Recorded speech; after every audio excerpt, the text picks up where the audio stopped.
Bien, donc bonjour à toutes et à tous. Merci d'être présents pour ce 19e déjeuner jeunes chercheuses du LabEx Futur Urbain.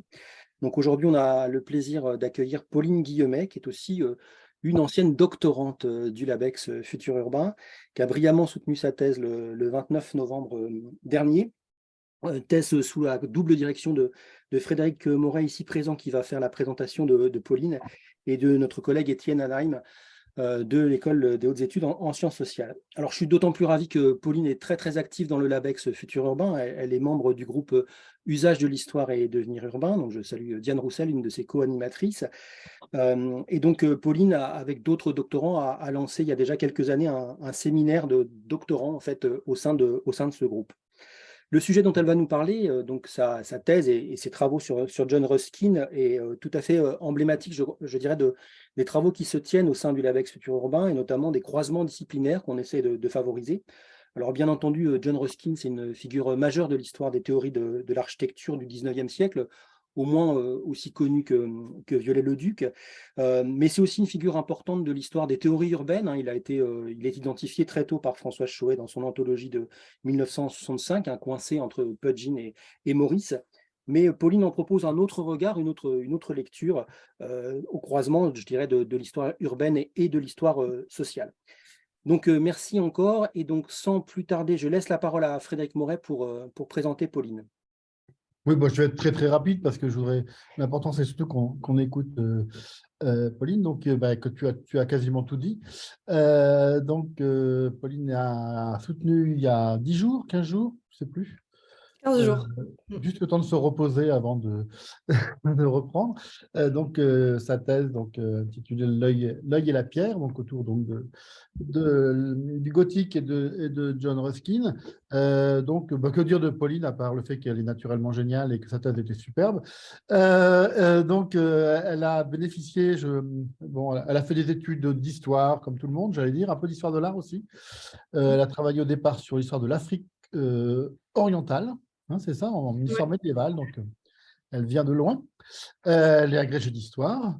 Donc, elle a bénéficié d'un contrat doctoral du LabEx Futurs Urbains. Au bon vieux temps, le LabEx Futurs Urbains finançait des contrats doctorants et où les historiens pouvaient comme ça récupérer plein de contrats doctorants. Et donc, après, elle a donc passé 3 ans comme en contrat doctoral à l'université qui n'était pas encore Gustave Eiffel. Puis, depuis 2 ans, Pauline est à terre, depuis 1 an et demi en fait, est à terre au Collège de France, rattachée à la chaire de Patrick Boucheron, où elle gère en particulier la revue en ligne Entre-temps, qui lui mobilise pas mal d'énergie. Voilà, bon, je te laisse la parole parce que ce n'est pas la peine que j'en rajoute. D'accord. Est-ce que tu as besoin de partager quelque chose, Pauline? Oui, j'ai un PowerPoint. Donc, c'est bon, J'ai normalement. l'impression que je peux le faire, ouais. Oui, tu peux le faire.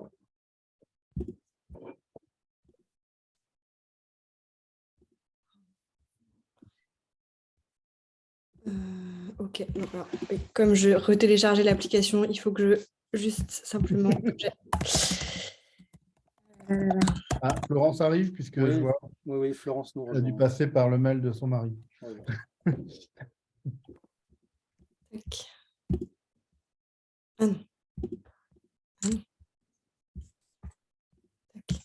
Là. Bon, voilà, normalement, c'est bon. Ok. C'est bon, oui. C'est bon? Ouais. Ah là là. Attends, en partie simplement. Pardon? En partie simplement, moi je suis dans Où je me trouve là. Mais là, Florence, tu es en plein milieu de la réunion, donc c'est bon. Oui, je ne dis pas de grossièreté. Non, mais j'ai changé de bureau et changé d'ordinateur. Donc, non, parce que je voulais juste savoir s'il y avait le son, mais tout est bon là, en fait. C'est bon, Tout est bon. tout est bon. Okay. Et Bonjour, je coupe le Florence. son. Hop. Vas-y, Pauline. Mais là, est-ce que vous avez… Non, mais là, il faut que tu avertes. Il faut que tu mettes en… Ouais, alors, il y a un problème. Juste… Alors, 1 minute, parce que…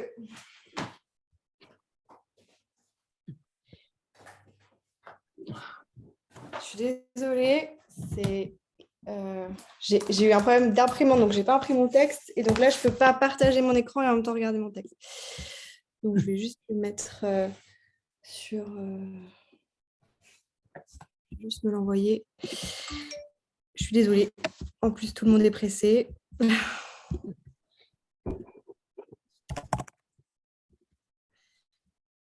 Tac, tac.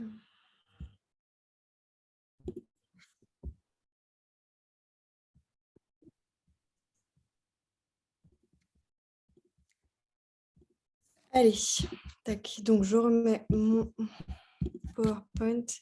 Voilà, là, c'est bon? Oui, c'est bon, parfait. Okay. Donc, je suis ravie de participer à ce déjeuner du jeune chercheur du LabEx. Donc, ma présentation s'intitule Du gothique à l'urbanisme, un itinéraire intellectuel de John Ruskin. Et je suis désolée pour ceux qui ont déjà suivi plusieurs fois mes travaux. Je vais juste représenter très rapidement John Ruskin pour celles et ceux qui ne le connaîtraient pas. C'est donc un théoricien anglais du 19e siècle qui est d'abord connu pour ses travaux autour de la question artistique, esthétique. Il a notamment, donc il est né en 1819, il est mort en 1900. Il a donc rédigé 5 volumes d'un ouvrage qui s'appelle Modern Painters, qui est donc consacré à la défense des artistes modernes, en particulier de William Turner. Moi, ce qui m'a le plus intéressé chez John Ruskin, c'est pas tant ses travaux sur l'art que ses travaux sur l'architecture. Il est connu pour 2 grands travaux sur l'architecture, les 7 lampes de l'architecture qu'il a fait paraître en 1849 et les pierres de Venise, The Stones of Venice, en 3 volumes entre 1851 et 1853. Il est aussi connu par ses travaux de critique d'économie politique et notamment par un ouvrage qu'il a fait paraître en 1862 après l'avoir fait paraître sous forme de série dans les journaux locaux en 1860, qui s'appelle Unto This Last, dans lequel il critique les théories de l'économie politique, celles notamment défendues par John Stuart Mill. Et nous, en France, on le connaît parce que il a été traduit notamment il a été traduit par Marcel Proust.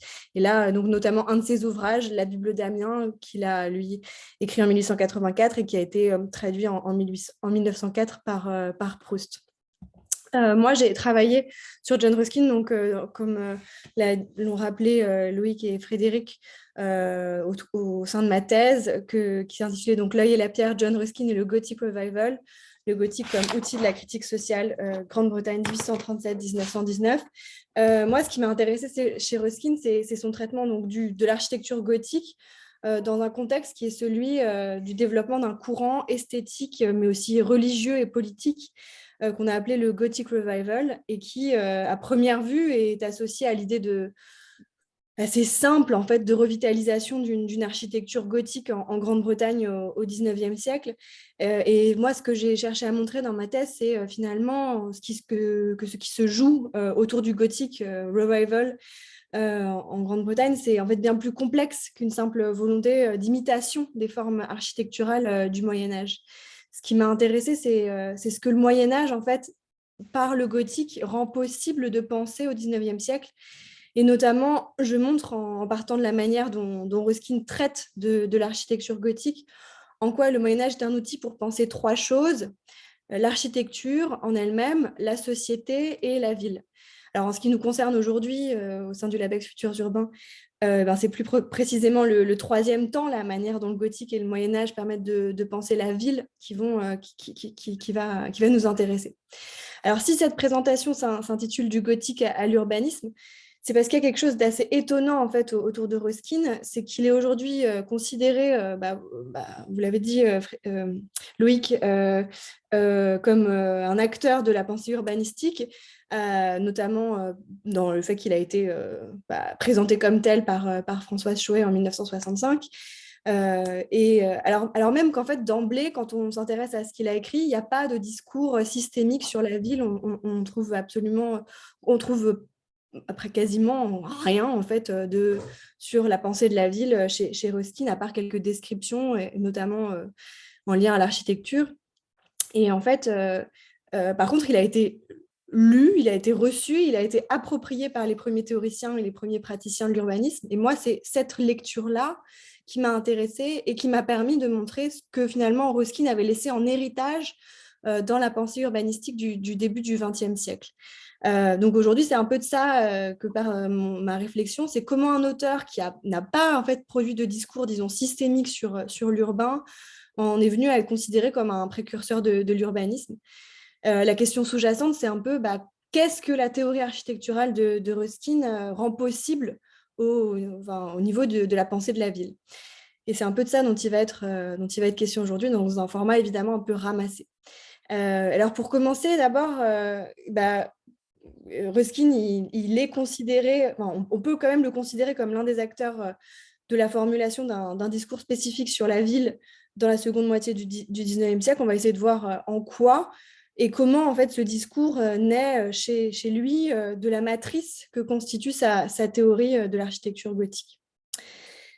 Alors, moi, j'ai beaucoup travaillé j'ai travaillé sur ses écrits sur l'architecture et en particulier sur l'architecture gothique.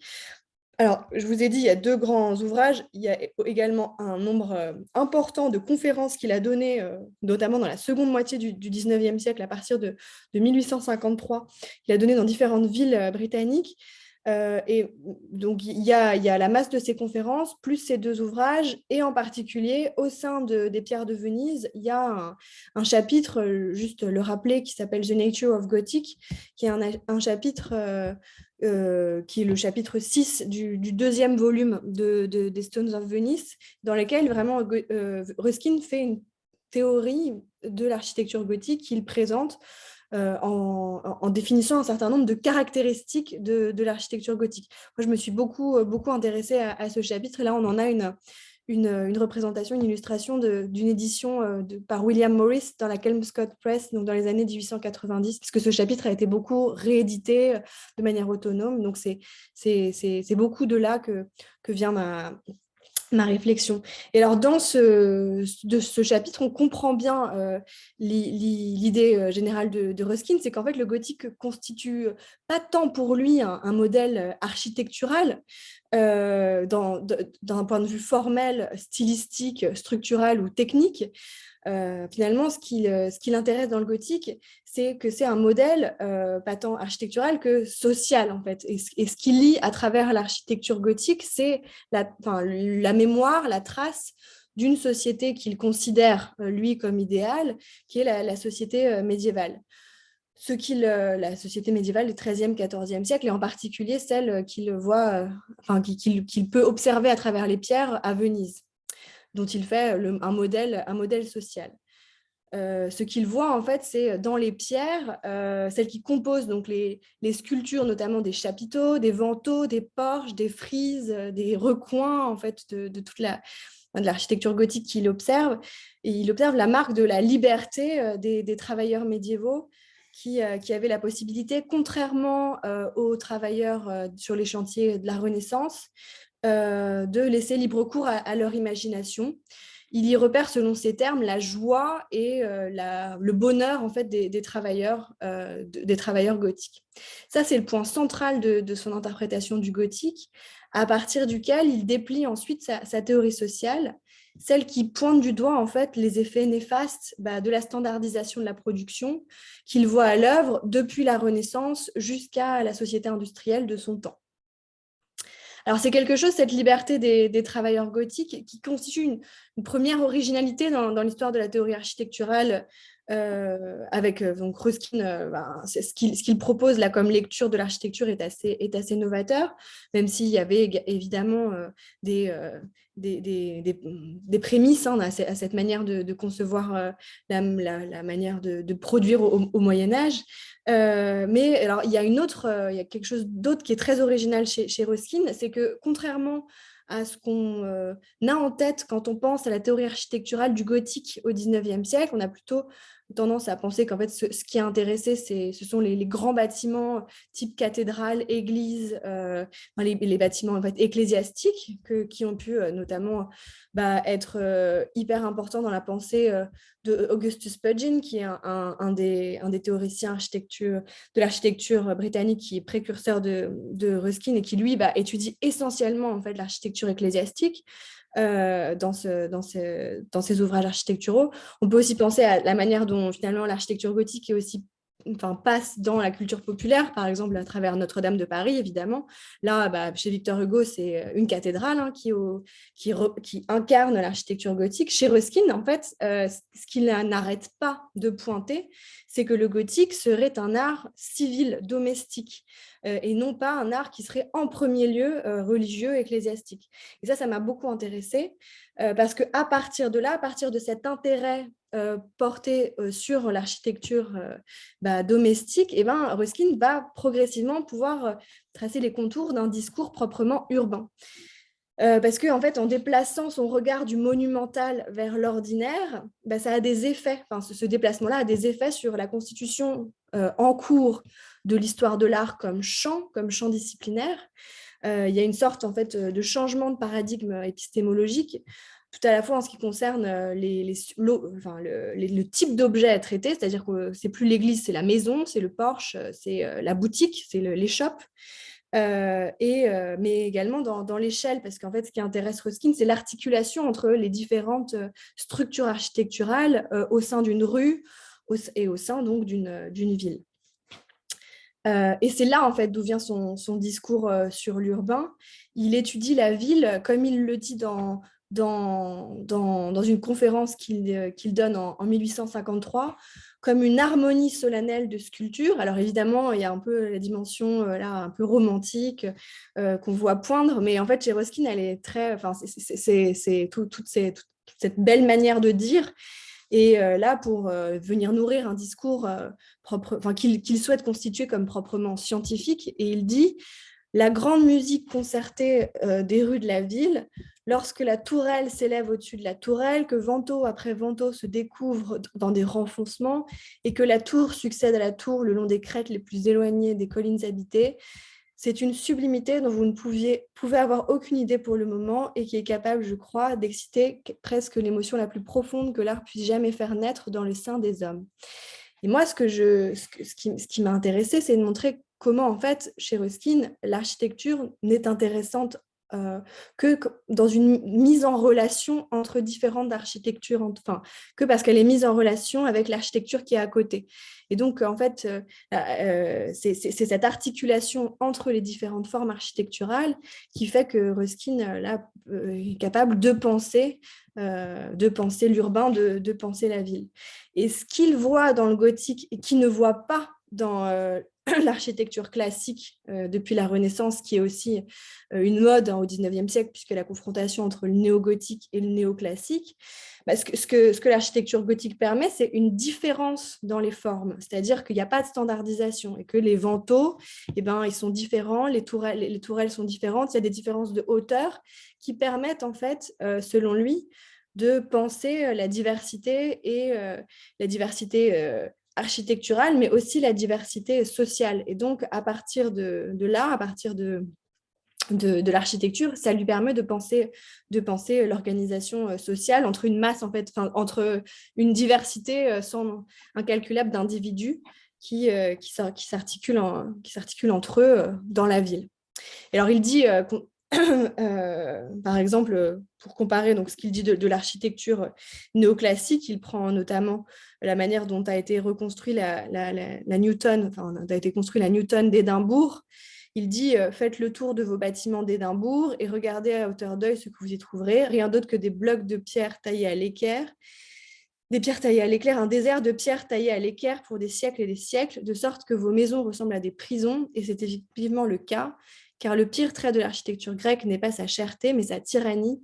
Ces pierres carrées ne sont pas des prisons pour le corps, mais des tombes pour l'âme. » Et donc, il y a cette idée que en fait, la standardisation et la répétition du même dans l'architecture classique ne donnent pas du tout à penser la même forme d'organisation sociale que celle que donne à penser l'architecture gothique. Et moi, c'est ça qui m'a intéressée. Alors, on a souvent fait en fait de Ruskin dans l'histoire de l'urbanisme un théoricien d'une ville médiévale qui serait tortueuse, asymétrique. On l'a souvent utilisé comme idéal, comme précurseur de la définition d'un modèle médiéval qu'il aurait cherché à appliquer de son temps. L'idée de Françoise Choët, c'est qu'on l'aurait lu comme ça, comme le théoricien du modèle de la ville médiévale. En fait, ce que Ruskin théorise avec la ville médiévale, c'est surtout son caractère changeant, imparfait, non standardisé. Dans The Nature of Gothic, l'une des caractéristiques du gothique qu'il met en avant, c'est la question du changement, justement. Il y a une des caractéristiques, c'est le changefulness, donc c'est le caractère vraiment changeant. Et c'est par en fait cette diversité de l'architecture que Ruskin est assez en fait la mise en avant de l'importance du changement dans l'architecture qui fait que Ruskin est un personnage important dans la théorie de l'architecture et ensuite dans l'urbanisme. Parce que ça permet vraiment de faire le lien entre forme architecturale et forme sociale. Et c'est ça, en fait, selon moi, et c'est ce que j'ai montré dans ma thèse, c'est que Ruskin réalise un pas de côté au sein de l'histoire de l'art, déjà en donnant à réfléchir autour d'architectures qui sont domestiques, qui sont pas ecclésiastiques. Et donc, c'est l'architecture du quotidien, des maisons, des boutiques, des rues, des intersections. Il y a plein d'études dans son œuvre de vantaux ou d'intersections de rues qui sont assez formidables. Et c'est ça qui explique aussi l'influence qu'il a pu avoir dans l'urbanisme. Alors, deuxième point, Ruskin, donc voilà, qu'est-ce qu'il a pu avoir comme influence dans la première génération d'urbanistes britanniques.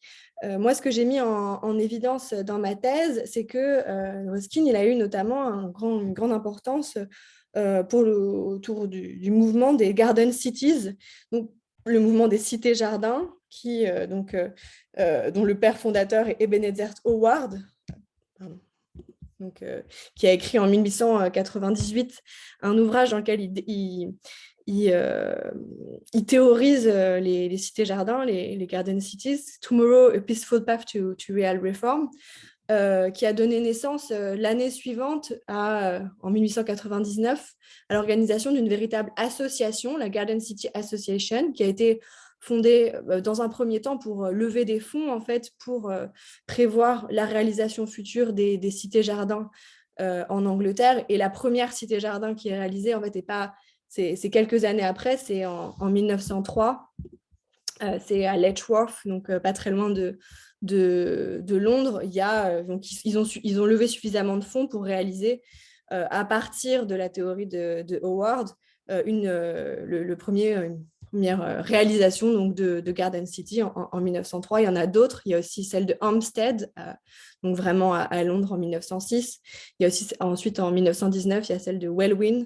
Enfin, il y en a un certain nombre en fait qui sont créés comme finalement des applications directes de la théorie de Howard. Alors évidemment, il y a des grandes libertés qui sont prises par rapport à la théorie originelle, mais bon, c'est tout un courant qui se met en place avec différents architectes qui ont un important rôle à jouer dans l'Angleterre de ce début du XXe siècle, notamment parce que ce sont eux qui vont être à la manœuvre aussi dans les réflexions qui vont mener à la première loi urbanistique en Angleterre en 1909, qui est la Housing and Town Planning Act, qui impose en particulier aux municipalités de mettre en place un système de planification pour les développements futurs de leur ville, qui requiert notamment un certain nombre de standards en termes de construction des habitations. Donc, tout ce Garden City Movement qui naît à la suite d'Howard est très important dans la mise en place de l'urbanisme comme discipline et comme politique également en Angleterre au début du XXe siècle. Et Howard, il ne fait aucun mystère du fait qu'il est profondément inspiré par Ruskin. Le premier chapitre du livre d'Howard commence par une citation de Ruskin là, je vais pas vous la lire, mais en fait, dans cette citation, elle est très précurseur dans l'imaginaire morphologique et formel des cités-jardins. Parce que, Howard va chercher dans une conférence de Ruskin un extrait où Ruskin décrit une ville qui est très similaire à la ville des cités-jardins de Howard. Donc, il y a une intertextualité très forte entre Howard et Ruskin. Donc, ça, c'est évidemment une des choses qui m'a intéressée. Mais ce qui m'a aussi intéressée, c'est de voir comment, autour de Howard, les architectes et les premiers urbanistes de ce mouvement de la Garden City Association sont inspirés par Ruskin et comment ils ont participé aussi comment en fait ce premier mouvement urbanistique s'est nourri aussi des premiers réseaux, des réseaux ruskiniens. Et je me suis rendu compte en étudiant notamment la liste des conférences qui ont été données dans les Ruskin Society, qui sont des sociétés donc plutôt mondaines qui ont été créées à partir de 1878 dans différentes villes britanniques, la première à Manchester, qu'il y avait dans ces Ruskin Society un certain nombre de conférences qui sont données. Et progressivement, à partir du début du XXe siècle, on voit qu'il y a un certain nombre de conférences qui ont trait à la ville et à l'urbanisme progressivement. Donc, on a Ebenezer Howard lui-même qui, en 1904, à la Ruskin Union de Londres, fait une conférence sur Social Individualism in Theory and Practice. On a Patrick Geddes qui, en 1905, fait une conférence Movement Towards City Betterment. Donc, Patrick Geddes, c'est aussi un des membres fondateurs de l'urbanisme britannique qui est lié à la Garden City Association, qui s'exprime dans ces Ruskin Society. Il y en a d'autres. Il y a Raymond Unwin qui intervient également. Et puis, il y a aussi des gens moins connus qui prennent la parole et qui font des conférences autour de questions urbanistiques dans ces Ruskin Society. Donc, on voit en fait comment les Ruskin Society ont servi un petit peu de tremplin aussi pour la diffusion de ce discours-là sur la ville, donc autour de la Garden City Association. Patrick Geddes, qui est vraiment important dans l'histoire de l'urbanisme britannique et au-delà même, démarre en fait sa carrière, son parcours intellectuel en 1880. Là, je vous ai mis, donc il y a Patrick Geddes et également Raymond Unwin, qui sont deux membres importants d'urbanisme britannique. Patrick Geddes, lui, un des premiers ouvrages qu'il fait paraître en 1884, c'est John Ruskin, Economist. Donc en fait, il ancre vraiment sa théorie urbanistique dans une lecture assez poussée et assez fine de Ruskin, dont il cherche en fait à revaloriser la pensée économique, parce que Ruskin, quand il a commencé à se mêler d'économie, notamment dans Unto This Last, dont je vous ai parlé, qui date de 1862, il a été très critiqué parce qu'il remettait en question les théories de l'économie politique. Et là, Patrick Geddes, lui, essaye de finalement refaire de Ruskin un vrai économiste, en disant qu'il est un économiste hétérodoxe, en effet, mais donc que sa pensée économique est très importante. Donc ça m'a beaucoup intéressée. Et ce qui m'a intéressée, en fait, j'ai essayé de comprendre qu'est-ce que ces premiers acteurs de l'urbanisme britannique vont finalement chercher chez Ruskin en termes de pensée de la ville. Je vais plus précisément là, peut-être juste développer pour finir, parce que Patrick Geddes va chercher chez Ruskin. Aujourd'hui, donc Patrick Geddes, pour en dire juste deux mots, donc il est connu comme un des précurseurs de l'urbanisme en Grande-Bretagne. Il est aussi connu comme sociologue, il est aussi connu comme biologiste. C'est un peu un touche-à-tout, mais qui lie des sciences plutôt expérimentales à la science sociale, puisque en fait, il est considéré aussi comme un des premiers sociologues britanniques. Et dans l'ouvrage qu'il consacre à Ruskin en 1884, John Ruskin, Economist, il commence à placer un peu les bases de ce qu'il va ensuite définir plus précisément dans un livre de 1915 qui s'appelle Cities in Evolution, An Introduction to the Town Planning Movement and the Study of Civics. Et donc, il théorise ce qu'il appelle les civics, donc qui est une discipline qu'il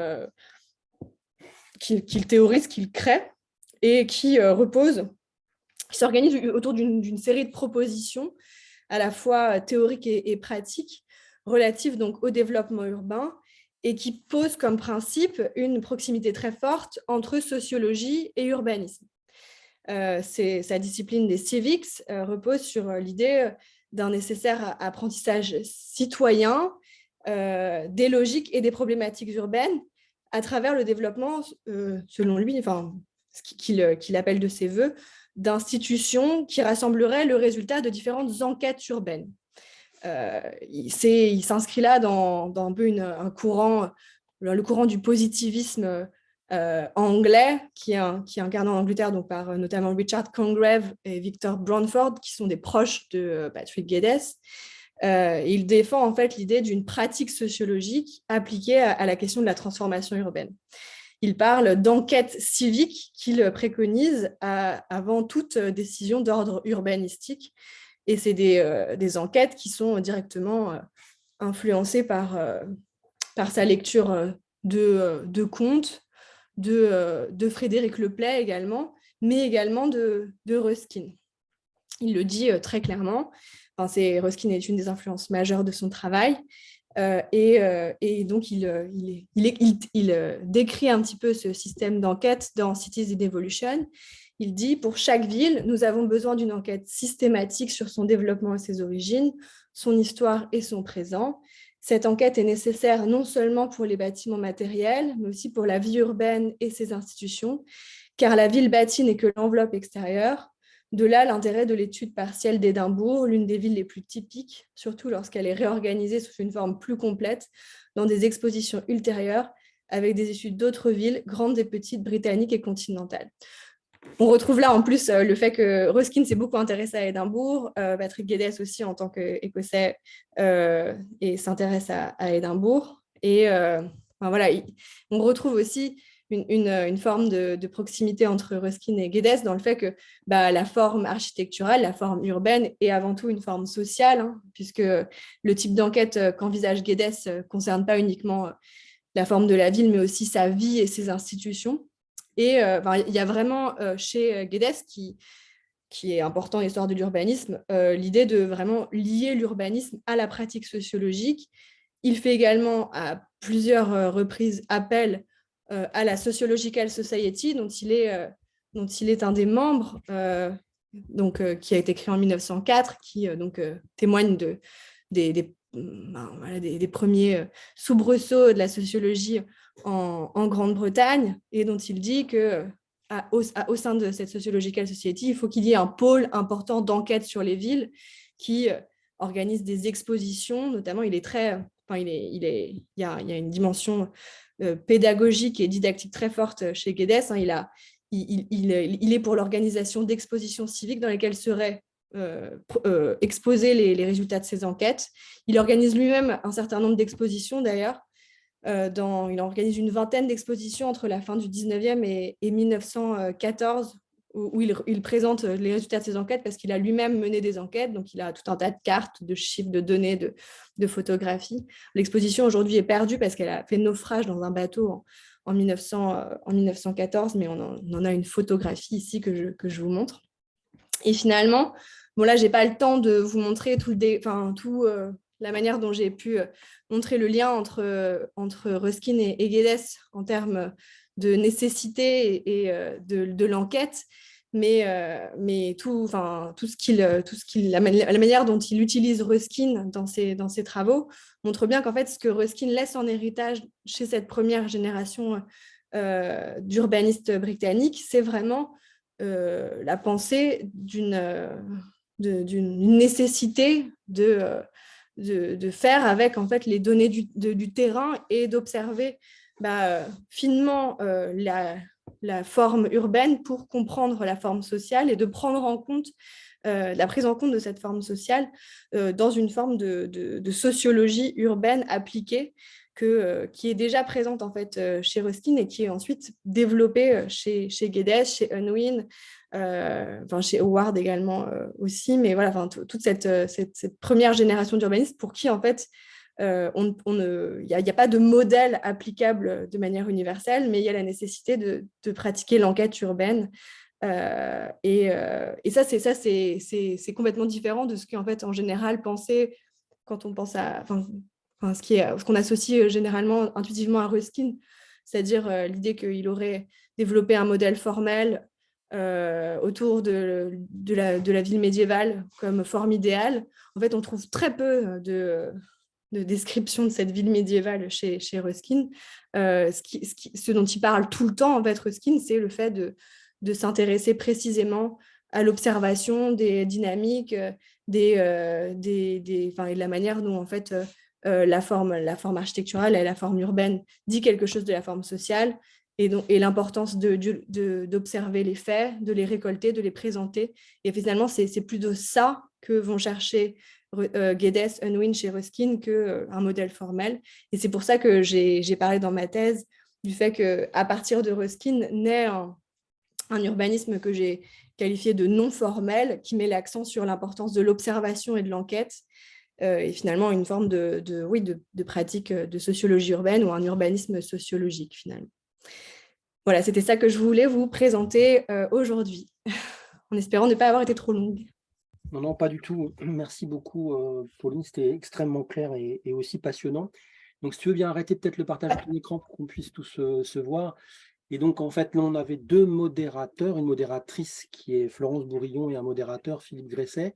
Peut-être, Florence, si tu veux commencer par réagir, puis ensuite, on laissera la parole à Philippe. Il faut que tu ouvres ton micro. Voilà, c'est bon. Je pense que Philippe est d'ailleurs beaucoup plus au courant que moi de ces débats sur les origines de l'urbanisme et donc aura beaucoup plus de précision encore à donner. Je dois dire que moi, je m'étais surtout intéressée à quelques remarques initiales un peu sur la démarche de thèse qui était celle de Pauline, avant un peu comme une façon de travailler en fait vis-à-vis de vos collègues doctorants, enfin vous étant docteur maintenant. Oui. Et donc, et c'était ce sur quoi j'insistais le plus dans mon topo. Donc, je ne vais pas essayer de prendre trop de temps puisque je pense que Philippe aura beaucoup de choses à dire. Moi, je relevais d'abord dans l'œuvre foisonnante de Ruskin, 39 volumes de 500 pages chacun. Donc, ce qui est évidemment sur un temps très long, une œuvre écrite qui ne tient même pas compte d'ailleurs des autres supports de son œuvre, et qui explique aussi qu'il peut y avoir des divergences, mais aussi des évolutions de sa pensée. Le deuxième point que je voulais remarquer, c'était aussi l'image de Ruskin pour les Britanniques, que vous qualifiez de sage ou de prophète, qualifié ensuite de polymathe, c'est-à-dire celui qui s'intéresse à tout, pas seulement à l'art et à l'architecture, mais aussi à la botanique, la géologie, l'éducation, l'économie. Et puis, bien sûr, dans les années 2000, ce renouvellement historiographique qui fait revenir à ce qu'est véritablement le cœur de la réflexion de Ruskin, qui est celle sur le gothique. Et j'évoquais en particulier votre article dans Entre-temps, où on voit bien que de cette image de Ruskin, on va vers l'un des acteurs du combat pour l'émancipation ouvrière au XIXe siècle, ou encore l'un des fondateurs de l'écologie. Critique d'art, mais aussi critique sociale, donc fondant sa réflexion sur l'interdépendance du domaine de l'art et des autres domaines de l'activité humaine. Vous utilisez donc le gothique, mais ça vous l'avez évoqué en présentation de votre topo, à la fois comme un concept dont vous notez et vous soulignez la plasticité, mais aussi comme un outil, je vous cite, dont la ressource critique est aussi bien politique, économique, sociale qu'épistémologique. Et en ce sens, cela explique un peu les deux parties de votre thèse. La première consacrée à l'archéologie de la pensée ruskinienne, donc à ce dialogue entre le Moyen-Âge et le XIXe siècle que vous nous avez présenté de façon remarquable dans votre propos liminaire. Et puis ce jeu de miroir, selon l'expression d'Étienne Hanheim dans votre soutenance, qui permet de penser ensemble le Moyen-Âge et le XIXe siècle et les circulations qu'il peut y avoir entre les deux. Et puis la seconde partie qui est ce gothique comme modèle de la société, l'architecture et l'urbanisme, sur lequel j'avais des choses à dire, mais je ne reviens pas puisque vous les avez très brillamment exposées. Donc à la fois des valeurs critiques des valeurs opérationnelles de la pensée ruskinienne, qui pose Ruskin en précurseur de la réflexion urbaine, et j'osais même le terme de performatif. Mes dernières observations vont être intégrées dans les questions que je voulais vous poser, puisque en fait, je dois… Et la première d'entre elles, c'est pour ça que je voulais un peu revenir sur cette présentation générale, c'est aussi que vous évoquiez la constitution et le traitement du corpus de l'œuvre. Comment vous êtes-vous débrouillé avec une masse aussi considérable de textes et d'autre part, la circulation majeure que vous avez eue dans différentes archives en Angleterre, sans compter bien sûr la masse de la biblio, comme on l'a bien compris dans votre propos liminaire. Et puis la seconde grande remarque que je voulais poser concerne l'œil de Ruskin, c'est-à-dire tous les auteurs qui parlent de lui soulignent tous que c'est un voyageur, c'est un découvreur, c'est un œil. Et en ce sens, la réémergence du fonds des daguerréotypes mis en vente en 2006 et que vous avez pu consulter chez les collectionneurs a un rôle essentiel. C'était des daguerréotypes que Ruskin a d'abord achetés à quelqu'un qui était ruiné, puis après, il les a commandés. Donc, en fait, on a commandé la deuxième livraison, c'est des choses qu'il a demandées précisément. Donc, que dit-il de cette innovation? Quel déplacement y a-t-il du voir et du percevoir lui confère-t-il? Et en quoi, en fait, s'agit-il d'un catalyseur de sa perception du bâti, du monument et de la restauration? Et puis, ma dernière question, je ne la poserai pas. Je voulais juste vous dire qu'elle concernait la postérité de Ruskin, mais là, je crois que vous nous avez très brillamment présenté tout à l'heure cette postérité, ce lien étroit avec tout le mouvement des Garden Cities en Grande-Bretagne, et on pourrait le dire aussi avec des importateurs en France. Merci Florence. Est-ce que tu veux réagir tout de suite, Pauline, peut-être avant de donner la parole à Philippe? Oh bah oui, avec plaisir, oui, je veux bien. Merci. Merci beaucoup, Florence. Oui, en effet, la constitution du corpus est telle qu'en fait, au début, c'est très intimidant parce qu'il y a l'ensemble de ces ouvrages qui sont en plus numérisés, donc avec un accès très facile. Donc, il y a l'idée qu'il faudrait tout lire et connaître sur le bout des doigts. Après, comme je l'ai dit en introduction tout à l'heure, il y a quand même un certain nombre d'ouvrages qui ont quand même trait à des questions disons, relatives à l'art pictural, notamment tous les volumes de Modern Painter, par exemple, que j'ai commencé par lire, parce qu'en fait, au début, j'ai lu de manière très chronologique tout ce qu'il avait écrit. Et c'est vrai qu'à un moment donné, finalement, je me suis rendu compte que pour mon sujet, les questions qui traitent plus de l'art pictural, par exemple, ça m'intéressait moins, donc je les ai assez rapidement laissés de côté pour me concentrer vraiment sur les ouvrages architecturaux et ces différentes conférences qu'il donne autour des sujets d'architecture, mais également autour des questions sociales. Et finalement, le corpus, il s'est fait comme ça, un peu en mettant de côté les choses qui m'intéressaient moins directement. Il y a aussi à la fin de sa vie pas mal de conférences qu'il donne autour des questions relatives à la lecture, qui ont beaucoup intéressé Proust notamment, mais ça, voilà, je m'en suis moins intéressée. Et j'ai essayé c'est ce que aussi j'ai dit un peu à ma soutenance, mais je me suis rendu compte que ce dont j'avais envie, c'était aussi de faire vraiment le lien entre tout ce qui est écrit, édité, publié, et tout ce qui peut être dit de Ruskin, notamment dans la presse locale. Et donc, j'ai fait un important travail autour des journaux qui soient nationaux ou locaux, notamment parce qu'il y a en fait certaines villes dans lesquelles il intervient plusieurs fois, notamment la ville de Bradford, qu'il reçoit à différentes reprises. Et en fait, on parle souvent de lui. Et d'ailleurs, dans les journaux, on fait écho au fait qu'il était déjà intervenu et qu'il aurait dû intervenir une autre fois, mais qu'il n'est pas venu. Donc, en fait, vraiment, c'est un acteur de la vie, de la vie locale, notamment concernant les questions et les enjeux urbanistiques, et ça m'a beaucoup intéressée. Et donc, finalement, il y a un moment où je me suis peut-être un tout petit peu retirée de la lecture propre de ses travaux à lui pour aller plus dans la manière dont il a été lu et reçu. Et j'ai trouvé des choses des choses que j'ai même pas exploitées, mais par exemple, il y a aussi toute une vogue Ruskin, et donc il y a des objets même qu'on commercialise, des objets qu'on trouve dans les grandes galeries londoniennes qui s'appellent Ruskin. Ça, j'en ai pas du tout parlé dans ma thèse, mais ça m'a beaucoup fait rire. Il y a des pubs pour des objets Ruskin, quoi. Donc c'est aussi, ça devient vraiment une figure médiatique que j'ai, dont j'ai étudié la construction dans mon premier chapitre, cette figure médiatique très intéressante, qui est complètement paradoxale parce qu'en plus passe son temps à critiquer les gens qui cherchent à avoir sa parole. Donc voilà, c'est intéressant. Mais et les archives, en fait, j'en ai sélectionné, enfin, les dépôts d'archives où je suis allée travailler, j'en ai sélectionné un certain nombre. Ça m'a beaucoup plu aussi d'aller voilà, dans les sociétés savantes dans lesquelles il est intervenu pour savoir comment s'était passé en fait, tout le processus qui a mené à son invitation et ensuite à la manière dont sont discutées ces théories dans les comptes rendus des différentes réunions des sociétés savantes. Ensuite, concernant l'œil de Ruskin, alors là, oui, le daguerreotype, j'ai beaucoup aimé votre formule du fait que finalement, ça a été un catalyseur de sa représentation du bâti. C'est vraiment ça, c'est le daguerreotype. Il le dit, il n'en parle pas non plus beaucoup, mais à certains moments, il le dit, il dit que ça lui permet déjà d'emporter avec lui la matière architecturale, le daguerreotype lui permet d'emporter avec lui la matière architecturale, sur laquelle ensuite il peut revenir.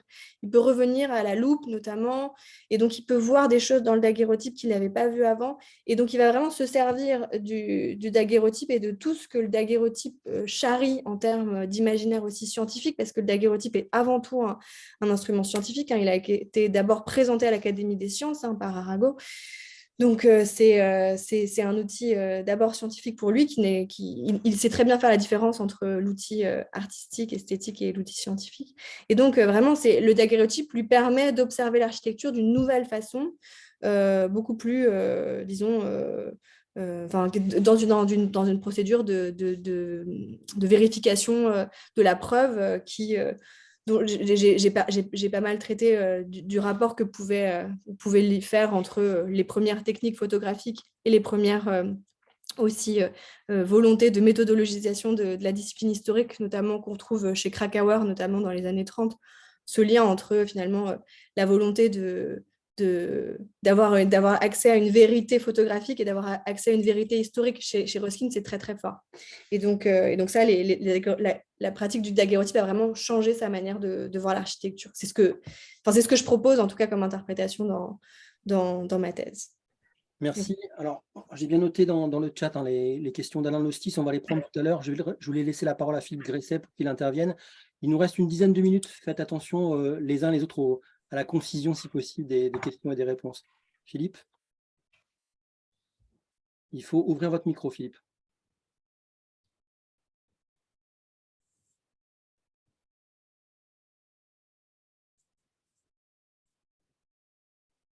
C'est bon? Oui, c'est bon. Oui, d'abord, je vous félicite parce que vous avez réussi à rendre cohérent un monstre d'incohérence. Et donc, c'est ma première réaction.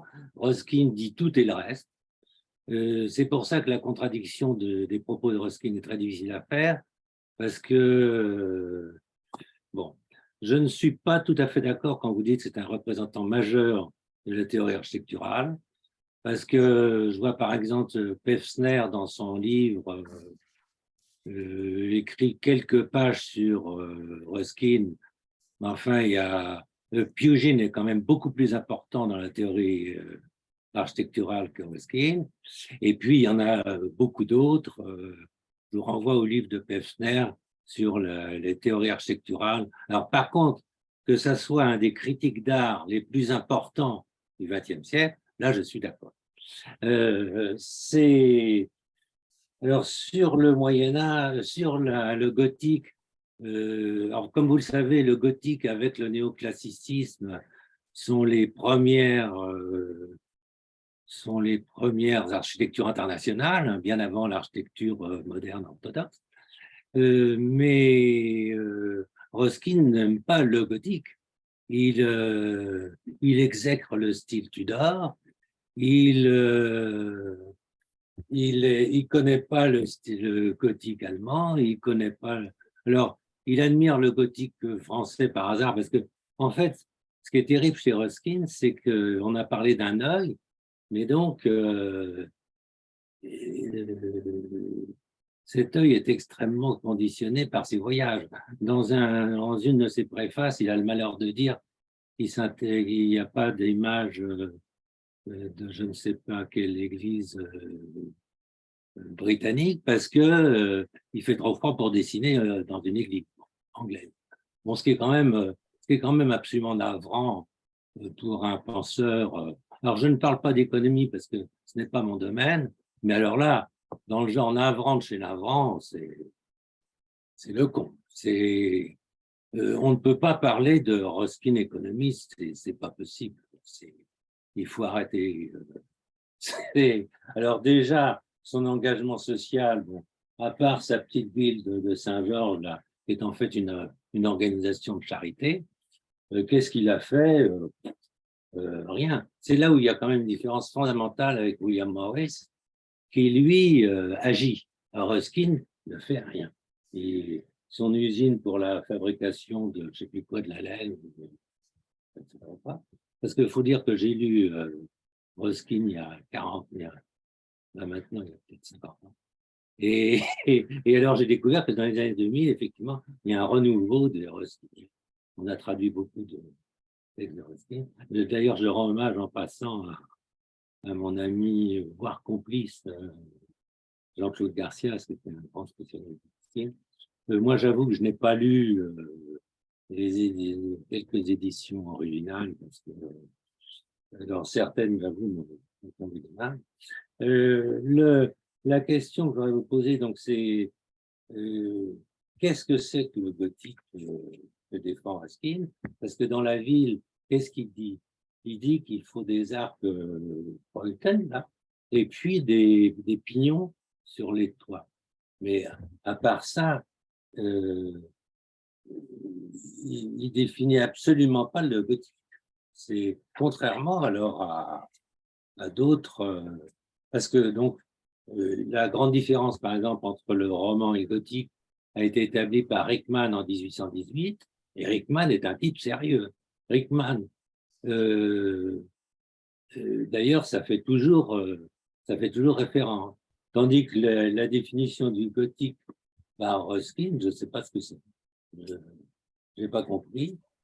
Et puis, son attaque de la... Alors, bon, donc vous citez les conférences qui ont fait partie d'un recueil qu'on a appelé l'éloge du gothique, les deux conférences de 53. Alors, c'est vrai qu'il critique Édimbourg, mais c'est parce qu'il ne voit pas Édimbourg. Gueddès voit Édimbourg, vous savez, à partir de sa tour, là. Ce qui est aussi, enfin, bon, je ne parle pas de Gueddès, qui a commencé son œuvre par un truc sur la sexualité des champignons, là, bon. Mais Gueddès voit Édimbourg dans un, vous savez, dans un grand... Oui, l'Outlook Tower. Ouais. Voilà, c'est ça. Et donc, Ruskin, lui, ne voit pas Édimbourg. Et il y a une diversité dans la New Town entre les divers architectes, et en particulier les frères Adam, bien sûr, qu'il ne voit pas. Donc, il ne voit, ce qui est intéressant chez lui, c'est qu'il mélange la peinture, la sculpture, l'architecture, qu'il ne s'intéresse pas du tout au volume et qu'il s'intéresse finalement qu'aux effets de surface. D'ailleurs, parmi ceux qu'il a influencés, les architectes font des incrustations de toutes les couleurs, etc. Alors parfois, il y a des coups de génie. Hein. Il y a un passage dont je me souviens où il parlait de... Parce qu'il dit qu'on pourrait faire autre chose et puis, que l'architecture gothique. Et puis au même moment, il dit non. Alors, quand il dit qu'on peut faire autre chose, sur le verre, par exemple, il dit des choses extraordinaires. Hein. les verts colorés qui font penser à Bruno Taut et à Sherbart, là. Il parle même d'un dôme qui couvrirait tout Londres. C'est donc des visions à la Buckminster Fuller qui sont absolument sidérantes. Mais 3 lignes plus loin, il dit le plaisir de l'ouvrier médiéval. Écoutez, moi, je ne supporte pas. Quand on pense que… Non, mais parce que c'est la question que se posait Marx aussi. Ah bah Marx oui, se pose la question, comment ça se fait qu'on est sensible à l'architecture grecque alors que c'est une société esclavagiste? Mais Ruskin, il se pose même pas la question. Il est… enfin, bon, j'avoue que je trouve ce type navrant. Et donc, je ne partage pas… Je dis ce que je trouve votre travail absolument formidable. Je ne suis pas d'accord non plus avec vous, juste un dernier point, sur ce malheureux Howard, alors qui lui est un… Je pense que ce texte d'urbanisme est très très connu parce qu'il est nul. Il y a toute une partie sur l'anti-alcoolisme, des trucs comme ça. Écoutez, moi, je préfère boire un vin rouge plutôt que de lire Howard. Et donc, je ne sais pas d'où vous avez tiré la citation que Howard fait de Ruskin, parce que il n'y a rien de… Quand on prend les plans de Howard, parce que ce sont des plans, ce qu'il fait, c'est pas… Après, c'est Unwin. Alors, Unwin, ça, je suis d'accord. Mais Howard, vous avez bien vu sa ville, c'est… D'abord, il dit que les villes vont décroître parce que les banquiers vont fiche le camp et que les ouvriers vont être tellement contents d'aller sur leur jardin que ça va se développer. Et donc, en 1970, j'étais à Letchworth et il y avait 15 000 habitants. Donc, Bon, je vais être amené à vous couper, je suis désolé. Parce que… oui, bon, j'arrête là. Donc, ce que je veux dire, c'est que vous avez donné beaucoup de cohérence à des propos qui parfois sont peut-être moins cohérents que vous le prétendez. Alors, on va laisser Pauline répondre, donc sachant qu'on arrive presque au terme en fait de… Oui, je suis du désolé déjeuner, mais d'avoir… je voulais qu'on prenne la Parfois, je n'avais question rien d'Alain. préparé. Pas de problème. Je voulais qu'on prenne la question d'Alain Hostis peut-être. mais ça va avec, en fait. Oui, puisque… oui, bien sûr. Ouais. Bon, bah alors à ce moment-là, Pauline, vas-y, réponds. Et c'est vrai que, merci beaucoup Philippe Grisset. C'est vrai que j'ai pas l'impression d'avoir donné beaucoup de cohérence à Ruskin parce que, évidemment, ce qu'on peut mettre en évidence, c'est le côté… voilà, le gothique est un outil. Le gothique est vraiment un outil pour lui. Il s'en sert pour construire sa théorie sociale. Et le gothique est absolument pas architectural chez lui. Enfin vraiment, je veux dire, c'est un outil social. Et en effet, donc c'est pour ça qu'évidemment, on retrouve, comme Alain Hostis, le gothique qu'il nous présente est un gothique qui est dans ses formes très inspirées par le roman et qui en effet est très simplifié. Hein. C'est les toits à pignons, c'est les arêtes sur croisées d'ogives, et c'est les fenêtres à loggia vénitiennes. Mais en fait, c'est un peu le gothique pour lui, c'est un pot pourri, voilà, où il met un petit peu plein de choses. Architecturalement, il n'y a pas vraiment de cohérence. Je me souviens d'une des premières réflexion de Mathieu Sherman lors de la présentation de mes travaux de deuxième année au labo, qui disait mais de quel gothique il parle à Venise, parce que en fait le gothique vénitien c'est quand même pas